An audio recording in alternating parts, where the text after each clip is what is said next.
ನಮಸ್ಕಾರ ಎಲ್ಲರಿಗೂ. ಬನ್ನಿ ಇವತ್ತು ಮನೇಲೆ ಪುಳಿಯೋಗರೆ ಪೌಡರ್ ಮಾಡಿ ಪುಳಿಯೋಗರೆ ಗೊಜ್ಜನ್ನ ಮಾಡಿ 2 ರಿಂದ 3 ತಿಂಗಳು ಸಹ ನಾವು ಶೇಖರಣೆಯನ್ನ ಮಾಡ್ಬೋದು. ಪುಳಿಯೋಗರೆ ಗೊಜ್ಜು ಮತ್ತು ಪುಳಿಯೋಗರೆ ಪೌಡರ್ ಹೇಗ್ ಮಾಡೋದು ಅನ್ನೋದನ್ನ ತೋರಿಸ್ತಾ ಇದ್ದೀನಿ. ಇದನ್ನ ನಾವು 2 ತಿಂಗಳವರೆಗೂ ನಾವು ಶೇಖರಣೆಯನ್ನ ಮಾಡಿಡ್ಬೋದು. ಬೇಕು ಅಂದಾಗ ಅನ್ನಕ್ಕೆ ಕಲಸಿ ಸಹ ತಿನ್ಬೋದು. ಪುಳಿಯೋಗರೆ ಪೌಡರ್ ಮಾಡೋದಕ್ಕೆ ಏನೇನು ಸಾಮಗ್ರಿಗಳು ಬೇಕು ಅನ್ನೋದನ್ನ ತೋರಿಸ್ತಾ ಇದ್ದೀನಿ. ಪುಳಿಯೋಗರೆ ಪೌಡರ್ ಮಾಡೋದಕ್ಕೆ ಮೊದಲು ಕೊತ್ತಂಬರಿ ಕಾಳು, ಧನಿಯಾ ಬೀಜವನ್ನ ತಗೊಂಡಿದ್ದೀನಿ. ನೋಡಿ, ಕೊತ್ತಂಬರಿ ಕಾಳು ತಗೊಂಡಿದ್ದೀವಲ್ಲ, 1/4 kg ಅಷ್ಟು ಕೊತ್ತಂಬರಿ ಕಾಳು ತಗೊಂಡ್ರೆ ಅದರ ಅರ್ಧ ಭಾಗದಷ್ಟು ನಾವು ಜೀರಿಗೆಯನ್ನ ತಗೋಬೇಕು. 3/4 ಬಟ್ಲಷ್ಟು ನಾವು ಕಡಲೆಬೇಳೆ ಮತ್ತು ಉದ್ದಿನ ಬೇಳೆ 2 ಸಮ ಪ್ರಮಾಣದಲ್ಲಿ ಇರಬೇಕು. ಕರಿ ಮೆಣಸಿನಕಾಳು ಒಂದು 50 ಗ್ರಾಂ, ಕಲ್ಲುವು ಮತ್ತು ಜಾಯಿ ಪತ್ರೆ ಇವೆರಡನ್ನು ನಾವು ಒಂದು ಸ್ವಲ್ಪ 50 ಗ್ರಾಂ ಅಷ್ಟು ನಾನು ತಗೊಂಡಿದ್ದೀನಿ. ಏಲಕ್ಕಿ, ಲವಂಗ ಮತ್ತು ಚಕ್ಕೆ ಒಂದು 10 ರಿಂದ 15 ಏಲಕ್ಕಿ, ಲವಂಗ, ಚಕ್ಕೆ ಎಲ್ಲವನ್ನೂ ಸಮ ಪ್ರಮಾಣದಲ್ಲಿ ತಗೋಬೇಕು. ಕಪ್ ಇಂಗು ದಪ್ಪ ಇರುತ್ತೆ, ಅದನ್ನ ಜಜ್ಜಿಟ್ಟಿದೀವಿ. ಹಾಗೆ ಜಾಯಿಕಾಯಿನೂ ಸಹ 2 ಜಾಯಿಕಾಯಿನ ಜಜ್ಜಿಟ್ಟಿದೀವಿ. ಗಸಗಸೆ, ಅರಿಶಿಣದ ಕೊಂಬು ಅದನ್ನು ಸಣ್ಣ ಹೋಳುಗಳನ್ನಾಗಿ ಮಾಡಿಟ್ಟಿದೀವಿ.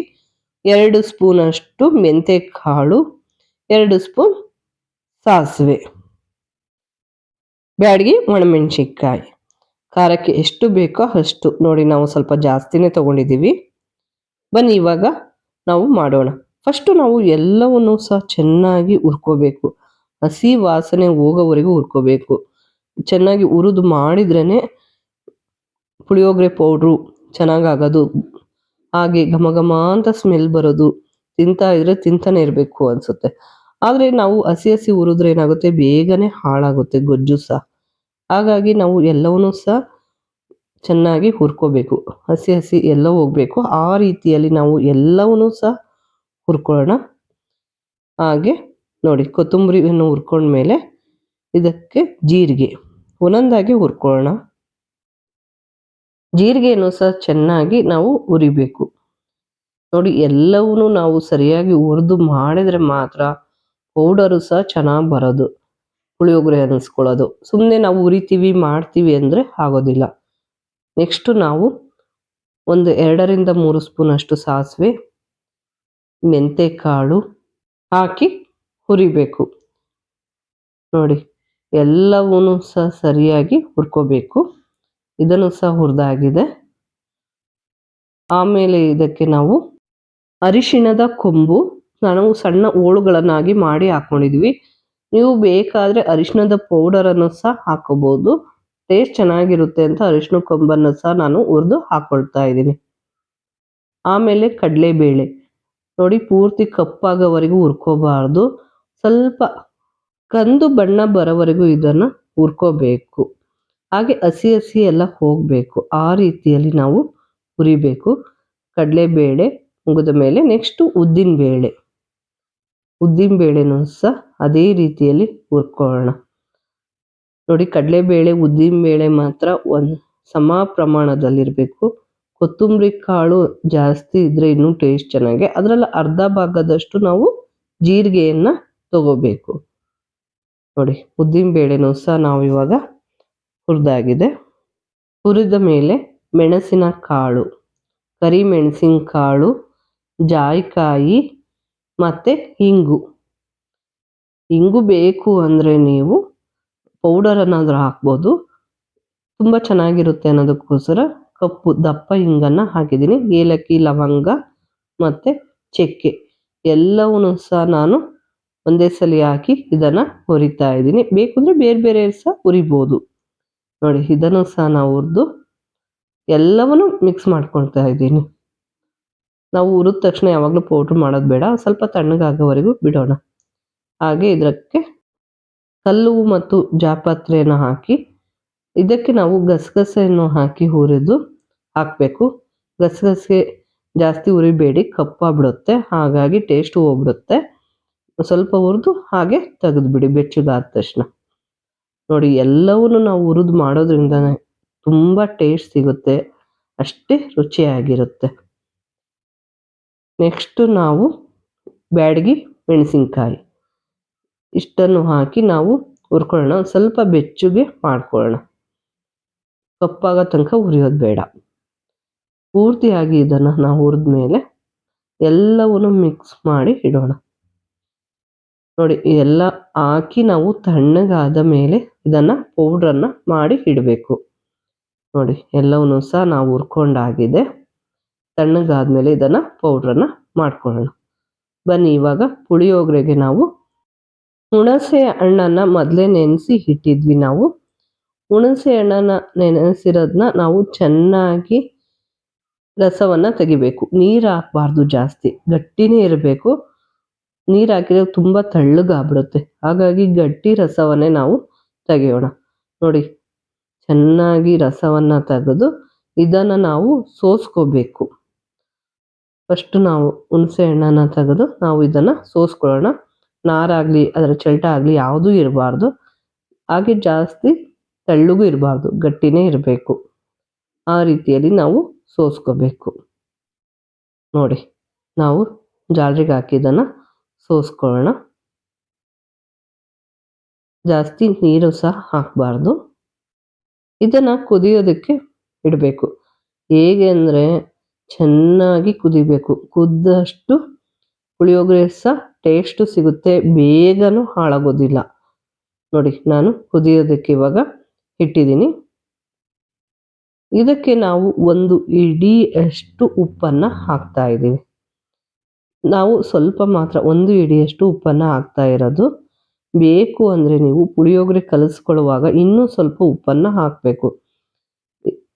ನೋಡಿ ಹುಣಸೆ ರಸಕ್ಕೆ ನಾವು ಕುದಿಯೋದಕ್ಕೆ ಉಪ್ಪನ್ನು ಹಾಕ್ಕೊಂಡಿದ್ದೀವಿ. ನೋಡಿ ಇವಾಗ ಚೆನ್ನಾಗಿ ಕುದಿ ಬಂದಿದೆ. ಈ ಕುದೀತಾ ಇರೋದಕ್ಕೆ ನಾವು 1 ಬಟ್ಲಷ್ಟು ಬೆಲ್ಲವನ್ನು ಸಹ ನಾನು ಸೇರಿಸ್ತಾ ಇದ್ದೀನಿ. ಈ ಥರ ನೊರೆ ನೊರೆ ಬರೋವರೆಗೂ ನಾವು ಕುದಿಸ್ಕೋಬೇಕು. ಆದರೆ ಇನ್ನೂ ಕುದಿಬೇಕು. ಕುದ್ದಷ್ಟು ಚೆನ್ನಾಗಿರುತ್ತೆ. ಇದಕ್ಕೆ ನಾವು 1 ಬಟ್ಲು ಬೆಲ್ಲ, ಜಾಸ್ತಿ ಪ್ರಮಾಣದಲ್ಲಿ ನಾನು ಪೌಡರನ್ನು ಮಾಡ್ತಾ ಇರೋದ್ರಿಂದ ಬೆಲ್ಲವನ್ನು ಜಾಸ್ತಿ ಹಾಕ್ತಾ ಇದ್ದೀನಿ.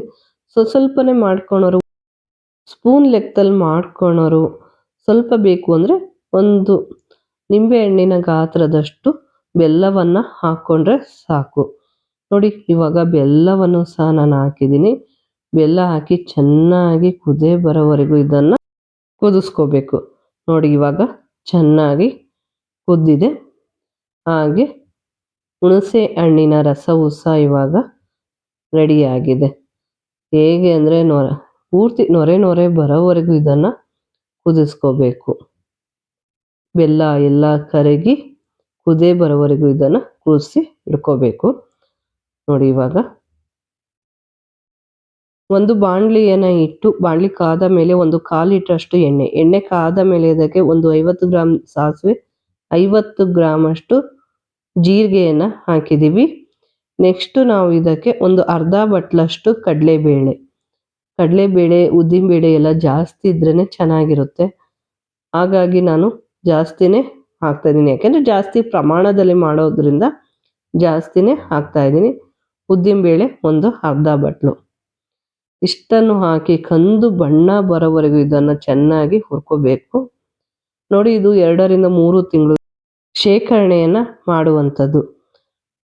ನೋಡಿ ಒಂದು ಸ್ವಲ್ಪ ಕಂದು ಬಣ್ಣ ಬರೋವರೆಗೂ ಕಡಲೆಬೇಳೆ ಮತ್ತು ಉದ್ದಿನಬೇಳೆನ ಹುರ್ಕೋಬೇಕು. ನೋಡಿ ಇವಾಗ ಕಂದು ಬಣ್ಣ ಬಂದಿದೆ. ನಾವು ಒಂದು 10 ರಿಂದ 15ರಷ್ಟು ನಾವು ಬೆಳ್ಳುಳ್ಳಿಯನ್ನು ತಗೊಂಡಿದ್ವಿ. ಬೆಳ್ಳುಳ್ಳಿ ಎಲ್ಲವನ್ನು ಬಿಡಿಸಿ ನಾವು ಜಜ್ಜಿ ರೆಡಿ ಮಾಡಿ ಇಟ್ಕೊಂಡಿದ್ದೀವಿ. ಇವಾಗ ಜಜ್ಜಿರುವಂಥ ಬೆಳ್ಳುಳ್ಳಿಯನ್ನು ಸಹ ನಾವು ಹಾಕ್ತಾ ಇದ್ದೀವಿ. ನೋಡಿ ಎಲ್ಲದೂ ಸಹ ನಾವು ಹಾಕ್ಕೊಳ್ತಾ ಇದ್ದೀವಿ. ಇದನ್ನು ಸಹ ಎಣ್ಣೆಯಲ್ಲಿ ಹುರಿತಾ ಇದ್ದೀವಿ. ನೋಡಿ ಕರಿಬೇವು ಸೊಪ್ಪು ಸ್ವಲ್ಪ ಜಾಸ್ತಿನೇ ತೊಗೊಂಡಿದ್ದೀನಿ. ಕರಿಬೇವು ಸೊಪ್ಪು ಸಹ ಹಾಕಿ ಎಣ್ಣೆಯಲ್ಲಿ ಹುರ್ಕೊಳ್ಳೋಣ. ಹಾಗೆ ಬಿಳಿ ಎಳ್ಳು, ಕರಿ ಎಳ್ಳಾದರೂ ಉಪಯೋಗಿಸ್ಬೋದು. ನಾನು 1/4 kgಯಷ್ಟು ಬಿಳಿ ಎಳ್ಳು ಜಾಸ್ತಿ ಹಾಕಿದರೆ ಟೇಸ್ಟು ಸಹ ಜಾಸ್ತಿ ಅಲ್ವಾ. ಹಾಗಾಗಿ ನಾನು ಎಳ್ಳನ್ನು ಸಹ ಜಾಸ್ತಿಯನ್ನು ಹಾಕಿ ಎಣ್ಣೆಯಲ್ಲಿ ಹುರಿತಾ ಇದ್ದೀನಿ. ಎಲ್ಲವನ್ನೂ ಸಹ ನಾವು ಚೆನ್ನಾಗಿ ಹುರ್ಕೋಬೇಕು. ನೋಡಿ ಹುರಿದಷ್ಟು ಟೇಸ್ಟು ಸಹ ಜಾಸ್ತಿ ಆಗತ್ತಾ. ಕಪ್ಪಗಾಗೋ ತನಕ ಹುರಿಯೋದಲ್ಲ, ಮೀಡಿಯಮ್ಮಾಗೆ ಹುರ್ಕೋಬೇಕು. ನೋಡಿ ಈಗ ಒಗ್ಗರಣೆಗೆ ಸಾಸಿವೆ, ಜೀರಿಗೆ, ಬೆಳ್ಳುಳ್ಳಿ, ಎಳ್ಳು, ಕರಿಬೇವು ಸೊಪ್ಪು ಅಷ್ಟನ್ನು ಹಾಕಿ ನಾವು ಚೆನ್ನಾಗಿ ಹುರ್ಕೊತಾ ಇದೀವಿ. ಕಡಲೆಬೇಳೆ, ಉದ್ದಿನ ಬೇಳೆನೂ ಸಹ ಕಂದು ಬಣ್ಣ ಬರೋವರೆಗೂ ಇದನ್ನು ಹುರ್ಕೋಬೇಕು. ಹುರಿದ ಮೇಲೆ ಇದಕ್ಕೆ ನಾವಿವಾಗ ಏನು ಪೌಡ್ರ್ ಮಾಡಿಟ್ಕೊಂಡಿದ್ವೋ ಪುಳಿಯೋಗರೆ ಪೌಡರನ್ನು ಸಹ ನಾವಿವಾಗ ಹಾಕ್ತಾ ಇದ್ವಿ. ಸ್ವಲ್ಪನೇ ನೋಡಿ ಹಾಕ್ಕೊಳ್ಳಿ. ಪೂರ್ತಿ ತಳ್ಳಗಾತು, ಒಂದು ಸ್ವಲ್ಪ ಎಣ್ಣೆ ಅಂಶ ಉಳಿತು ಅಂದರೆ ಇನ್ನೊಂದು ಸ್ವಲ್ಪ ಹಾಕ್ಕೊಳ್ಳಿ. ಬೇಕು ಅಂದರೆ ನೆಕ್ಸ್ಟ್ ಟೈಮ್ ಇನ್ನೊಂದ್ಸಲ ನಾವು ಮಾಡಿಕೊಂಡ್ರು ನಡೆಯುತ್ತೆ. ಪುಳಿಯೋಗರೆ ಪೌಡ್ರು ನಾವು 6 ತಿಂಗಳು ಇಟ್ಕೊಂಡ್ರೂ ಸಹ ಏನೂ ಆಗೋದಿಲ್ಲ. ಆದರೆ ನಾನು ಪೂರ್ತಿಯಾಗಿ ನಿಮಗೆ ತೋರಿಸ್ಕೊಡ್ತಾ ಇದ್ದೀನಿ. ಪುಳಿಯೋಗರೆ ಗೊಜ್ಜನ್ನು ಹೇಗೆ ಮಾಡೋದು ಅನ್ನೋದನ್ನ ತೋರಿಸ್ತಾ ಇದ್ದೀನಿ. ನೆಕ್ಸ್ಟು ಹುಣಸೆ ಹಣ್ಣಿನ ರಸ ಇಷ್ಟನ್ನು ಹಾಕಿ ಈಗ ಚೆನ್ನಾಗಿ ನಾವು ಮಿಕ್ಸ್ ಮಾಡ್ಕೊಳ್ಳೋಣ. ನೋಡಿ, ಎಲ್ಲ ಮಿಕ್ಸ್ ಮಾಡಿ ಮೀಡಿಯಮ್ ಉರಿಯಲ್ಲಿ ನಾವು ಇದನ್ನು ಬಿಡೋಣ. ಒಂದು 5ರಿಂದ 10 ನಿಮಿಷ ಸಣ್ಣ ಉರಿಯಲ್ಲೇ ಇದನ್ನು ಬಿಡೋಣ. ನೋಡಿ, ಇವಾಗ ಪುಳಿಯೋಗರೆ ಗೊಜ್ಜು ಸಹ ರೆಡಿಯಾಗಿದೆ. ಸ್ವಲ್ಪ ತಳ್ಳಗಾಯಿತು ಅಂದರೆ ಬೇಕಾದರೆ ನೀವು ಇನ್ನೂ ಪೌಡರ್ ಉಳಿದಿದೆಯಲ್ಲ ಅದನ್ನು ಸಹ ನೀವು ಹಾಕ್ಕೋಬೋದು. ತುಂಬಾ ಟೇಸ್ಟಿಯಾಗಿರುತ್ತೆ, ಸಿಂಪಲ್ ಆಗಿರುತ್ತೆ. ಬೆಳಗ್ಗೆ ತಿಂಡಿಗೆ ಅರ್ಜೆಂಟಾಗಿ ತಿಂಡಿ ಮಾಡೋಕ್ಕಾಗಲ್ಲ ಅಂದರೆ ಇದನ್ನು ಕಲಸಿ ಕೊಡ್ಬೋದು. ಲಂಚ್ ಬಾಕ್ಸಿಗೂ ಬೇಗನೆ ಕಳಿಸ್ಬೋದು. ನೋಡಿ, ಎಳ್ಳು ಒಂದು ಸ್ವಲ್ಪ ಜಾಸ್ತಿ ಆಗಿರೋದಕ್ಕೆ ಎಷ್ಟು ಚೆನ್ನಾಗಿ ಕಾಣಿಸ್ತಾ ಇದೆ ಅಂತ. ಅಷ್ಟೇ ಅಲ್ಲ, ತುಂಬ ಟೇಸ್ಟು ಸಹ ಚೆನ್ನಾಗಿ ಕೊಡುತ್ತೆ. ಇವಾಗ ಪುಳಿಯೋಗರೆ ಗೊಜ್ಜು ಸಹ ಇವಾಗ ರೆಡಿಯಾಗಿದೆ. ತಣ್ಣಗಾದ್ಮೇಲೆ ಇದನ್ನು ನಾವು ಒಂದು ಬಾಕ್ಸಿಗೆ ಹಾಕಿ ಇಟ್ಕೋಬೇಕು. ಬಿಸಿ ಇದ್ದಾಗಲೇ ಹಾಕಬೇಡಿ, ಬೇಗ ಹಾಳಾಗುತ್ತೆ. ಪೂರ್ತಿ ತಣ್ಣಗಾದ ಮೇಲೆ ಇದನ್ನು ಒಂದು ಡಬ್ಬಿಗೆ ಹಾಕಿಟ್ಕೊಳ್ಳಿ. ನೋಡಿ, ಶೇಂಗಾ ಬೀಜ ಅಂದರೆ ಕಡಲೆ ಬೀಜನೂ ಸಹ ಹುರಿದು ಹಾಕ್ಬೋದಿತ್ತು. ಶೇಂಗಾವನ್ನು ಹಾಕಿದರೆ ಮೆತ್ತಗಾಗುತ್ತೆ ಬೇಗ ಅನ್ನೋದಕ್ಕೋಸ್ಕರ ನಾವು ಪುಳಿಯೋಗರೆ ಗೊಜ್ಜಿಗೆ ಹಾಕಿಲ್ಲ. ನೆಕ್ಸ್ಟು ನಾವು ಅನ್ನವನ್ನು ಮಾಡಿಟ್ಕೊಂಡಿದ್ದೀವಿ. ನಮಗೆ ಎಷ್ಟು ಬೇಕೋ ಅಷ್ಟು ಮಾತ್ರ ಹಾಕಿ ಕಲಿಸ್ಕೋಬೇಕು. ನಾನು ಹುಣಸೆ ಹಣ್ಣಿನ ರಸಕ್ಕೆ ಉಪ್ಪನ್ನು ಹಾಕಿದ್ದೆ. ಕಲಸಿದ ಮೇಲೆ ಟೇಸ್ಟ್ ನೋಡಿ, ಉಪ್ಪು ಬೇಕಾದರೆ ನೀವು ಹಾಕ್ಕೊಳ್ಳಿ. ಇವಾಗ ಪುಳಿಯೋಗರೆ ಗೊಜ್ಜು ಮತ್ತು ಅನ್ನ ರೆಡಿಯಾಗಿದೆ. ನಮಗೆ ಸ್ವಲ್ಪನೇ ಬೇಕು ಅಂದಾಗ ನಾವು ಅನ್ನವನ್ನು ಹಾಕೊಳ್ಳೋಣ. ನಮಗೆ ಎಷ್ಟು ಬೇಕೋ ಅಷ್ಟು ಅನ್ನವನ್ನು ಹಾಕಿ ಟೇಸ್ಟಿಗೆ ತಕ್ಕಂತೆ ಪುಳಿಯೋಗರೆ ಗೊಜ್ಜನ್ನು ಹಾಕಿ ಕಲಿಸ್ಕೊಳ್ಳೋಣ. ತುಂಬ ರುಚಿ ಅಷ್ಟೇ ಟೇಸ್ಟನ್ನು ಸಹ ಕೊಡುತ್ತೆ. ಹಾಗೆ ನಮ್ಮ ಚಾನಲನ್ನು ಯಾರು ಸಬ್ಸ್ಕ್ರೈಬ್ ಮಾಡಿಲ್ಲೋ ಸಬ್ಸ್ಕ್ರೈಬ್ ಮಾಡಿ. ಇಷ್ಟವಾದರೆ ಒಂದು ಲೈಕ್ ಕೊಡಿ, ಕಮೆಂಟ್ ಮಾಡಿ, ಶೇರ್ ಮಾಡಿ. ನೋಡಿ, ಇವಾಗ ಅನ್ನ ಹಾಕಿ ಸ್ವಲ್ಪ ಗೊಜ್ಜನ್ನು ಸಹ ನಾನು ಹಾಕ್ತಾ ಇದ್ದೀನಿ. ನೋಡಿ ಹಾಕ್ಕೊಳ್ಳಿ ಕಲಿಸ್ಕೊಳ್ಳುವಾಗ. ಆಮೇಲೆ ಒಂದು ಪ್ಯಾನನ್ನು ಇಟ್ಟು ಪ್ಯಾನಿಗೆ ಎಣ್ಣೆಯನ್ನು ಹಾಕಿ, ನಾನು ಹೇಳಿದ್ದೆ ಗೊಜ್ಜಿಗೆ ಶೇಂಗಾ ಬೀಜ ಹಾಕಿದರೆ ಮೆತ್ತಗಾಗುತ್ತೆ ಅಂತ. ಅದಕ್ಕೋಸ್ಕರ ನಾನು ಸಪ್ರೇಟಾಗಿ ಕಲಿಸ್ಕೊಳ್ಳುವಾಗ ಹುರಿದು ಹಾಕ್ಕೊಳ್ತಾ ಇದ್ದೀನಿ. ಒಂದು 2ರಿಂದ 3 ಸ್ಪೂನಷ್ಟು ಎಣ್ಣೆ ಕಾದ ಮೇಲೆ ಅದಕ್ಕೆ ಶೇಂಗಾ ಬೀಜ ನಿಮಗೆ ಎಷ್ಟು ಬೇಕು ಅನ್ನೋದು ನೋಡಿ ಹಾಕ್ಕೊಳ್ಳಿ. ಶೇಂಗಾ ಬೀಜ ಜಾಸ್ತಿ ತಿನ್ನೋರು ಇರ್ತಾರೆ, ಜಾಸ್ತಿ ಹಾಕ್ಕೊಳ್ಳಿ, ಇಲ್ಲ ಸ್ವಲ್ಪ ಬೇಕಾದರೂ ಹಾಕ್ಕೊಳ್ಳಿ. ಶೇಂಗಾ ಬೀಜ ಇದನ್ನು ಹುರಿದ ಮೇಲೆ ಒಂದು 3ರಿಂದ 4 ಒಣಮೆಣಸಿಕಾಯಿನೂ ಸಹ ನಾನು ಹಾಕ್ಕೊಳ್ತಾ ಇದ್ದೀನಿ. ಗರಿ ಆಗೋವರೆಗೂ ಶೇಂಗಾ ಬೀಜನ ಹುರ್ಕೋಬೇಕು. ಆಮೇಲೆ ಒಂದು 3ರಿಂದ 4 ಒಣಮೆಣಸಿಕಾಯಿ ಹಾಕಿ ಹುರಿದು ಇದನ್ನು ಸಹ ನಾವು ಪುಳಿಯೋಗರೆ ಕಲಿಸ್ತಾ ಇದ್ದೀವಲ್ಲ ಅದಕ್ಕೆ ಹಾಕ್ಕೊಳ್ಳೋಣ. ನೋಡಿ, ಇವಾಗ ರೆಡಿಯಾಗಿದೆ ಶೇಂಗಾ ಬೀಜ. ಇದನ್ನು ನಾವು ಅನ್ನಕ್ಕೆ ಹಾಕ್ಕೊಳ್ತಾ ಇದ್ದೀವಿ. ಈಗ ಹಾಕ್ಕೊಂಡು ನಾವು ಕಲಿಸ್ಕೊಳ್ಳೋಣ. ತುಂಬಾ ರುಚಿ ಟೇಸ್ಟಿಯನ್ನು ಕೊಡುತ್ತೆ. ಇವಾಗ ಪೂರ್ತಿಯಾಗಿ ಇದನ್ನು ನಾವು ಕಲಿಸ್ಕೊಳ್ಳೋಣ. ನೋಡಿ, ಪುಳಿಯೋಗರೆ, ರುಚಿಕರವಾದ ಪುಳಿಯೋಗರೆ ಇವಾಗ ರೆಡಿ ಆಗ್ತಿದೆ. ಬೆಳಗಿನ ತಿಂಡಿ, ಲಂಚ್ ಬಾಕ್ಸು ಯಾವಾಗ ಬೇಕಾದರೂ ಇದನ್ನು ಮಾಡ್ಕೋಬೋದು. ಕಲಸಿದ ಮೇಲೆ ಇದಕ್ಕೆ ಮೇಲೆ ಸ್ವಲ್ಪ ಕೊಬ್ಬರಿ ತುರಿ ಹಾಗೂ ಕೊತ್ತಂಬರಿ ಸೊಪ್ಪು ಹಾಕ್ಕೊಂಡು ಊಟ ಮಾಡಿದ್ರಂತೂ, ತಿಂಡಿ ತಿಂದ್ರಂತೂ ಎಷ್ಟು ರುಚಿಯಾಗಿರುತ್ತೆ ಗೊತ್ತಾ. ಹಾಗೆ ಕೊತ್ತಂಬರಿ ಸೊಪ್ಪು ಸಣ್ಣದಾಗಿ ಹೆಚ್ಚಿಟ್ಕೊಂಡಿರುವಂಥ ಕೊತ್ತಂಬರಿ ಸೊಪ್ಪು ಇದನ್ನು ಹಾಕಿ ಮಿಕ್ಸ್ ಮಾಡ್ಕೊಳ್ಳಿ. ತುಂಬ ರುಚಿಕರವಾದಂಥ ಟೇಸ್ಟಿ ಆದಂಥ ಪುಳಿಯೋಗರೆ ಗೊಜ್ಜು ಇವಾಗ ರೆಡಿಯಾಗಿದೆ. ಎಲ್ಲದು ಕರೆಕ್ಟಾಗಿ ಮಾಡಿಕೊಂಡ್ರಂತೂ ಇನ್ನೂ ರುಚಿಯಾಗಿರುತ್ತೆ. ಇವಾಗ puliyogare gojju ready. Thank you for watching. Bye.